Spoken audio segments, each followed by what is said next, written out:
Hey folks, On Target Training. Today we're talking about the M&P version 2. So this is the M&P 2.0 pistol.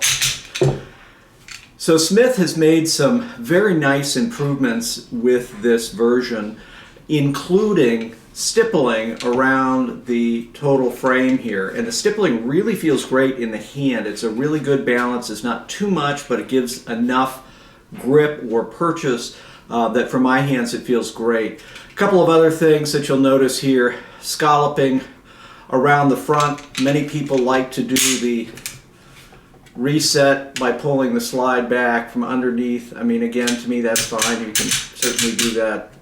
That's great. The only modification to this is a teeny bit of polishing by my good friend BG Gunworks. Typically he does all my trigger work, but all he's done is just polish some of the rough edges. So it's a stock trigger with just a little bit of polishing up.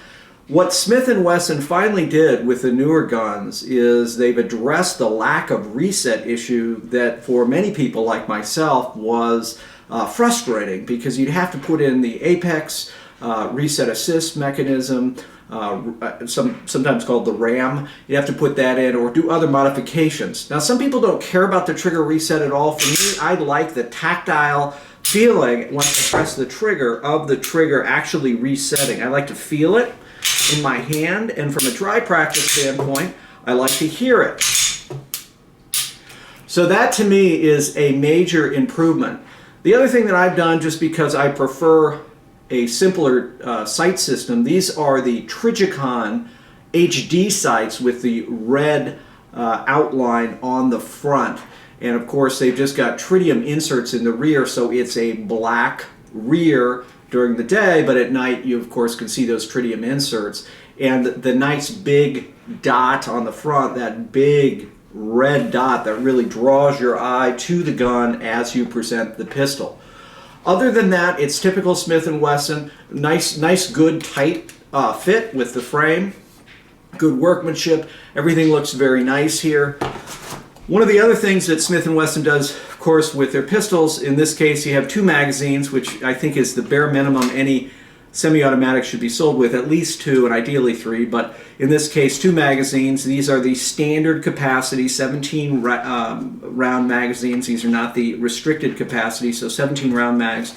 And they also come with different back straps. Now, one addition that Smith did with the new back strap is they've actually got this area right here. It's sort of a beaver tail, and for those of you with larger hands and you want more distance, more offset from the trigger because of your hands, this beaver tail addition really makes a nice difference. And again, it's a really simple thing to swap out, right?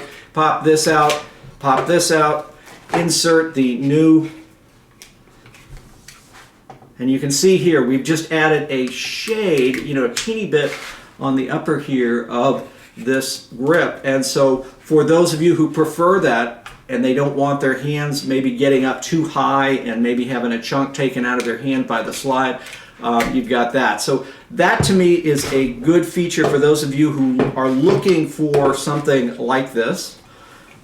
I prefer the other back strap without that, but again, so this was just a quick look. We'll share some other pictures of it, and then in the next week or so we'll actually get out to the range and shoot it a little bit. This is factory barrel, so we'll just shoot it and give you guys a chance to see it, see how it does. I've been shooting Smith & Wesson pistols for the last 5 or 6 years.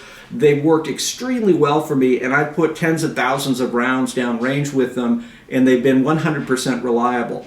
The only time they failed is with my reloads, where I haven't seated a primer all the way or something like that, but as far as the durability of the pistol, I think it's outstanding, and I'm really impressed with, again, minor changes, but to me significant upgrades with the pistol. Well guys, we really appreciate you watching. Thanks so much, and as always, stay safe.